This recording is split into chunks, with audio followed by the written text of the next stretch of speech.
Mga bro, isang makapangyarihang balita na naman para sa ating bansa. Inanunsyo ng Israeli ambassador na handa ang gobyerno ng Israel na magbahagi ng kanilang pinaka-advanced na military technologies at systems para sa Armed Forces of the Philippines, AFP. Isipin nyo mga bro, hindi lang tayo kukuha, matututo rin tayo mula sa mga eksperto ng defense industry ng Israel. Ayon sa ambassador, may mga teknolohiya at sistema na posibleng maibahagi ng Israel upang matulungan ang AFP sa kanilang modernization efforts. Mga bro, kilala ang Israel sa pagiging isang military powerhouse, mula drones hanggang missile defense systems, siguradong pasok ito sa pangangailangan natin.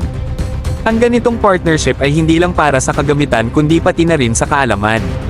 Alalahanin natin na noong mid-2021, inanunsyo ng Israeli shipyards na magkakaroon sila ng kontrata para mag-supply ng Sholdag Mikveh craft sa isang undisclosed customer, na ngayon ay kinumpirma ng Pilipinas pala.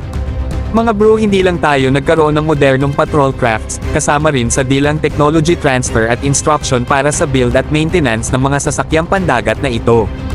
Bukod sa Sholdag Mikveh crafts, kasama rin sa kontrata ang upgrade ng shipyard ng Pilipinas.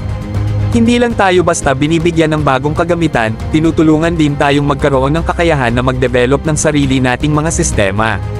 Kung magtutuloy-tuloy ang ganitong klaseng partnerships, makikita natin ang AFP na hindi lang basta user kundi innovator din sa larangan ng depensa.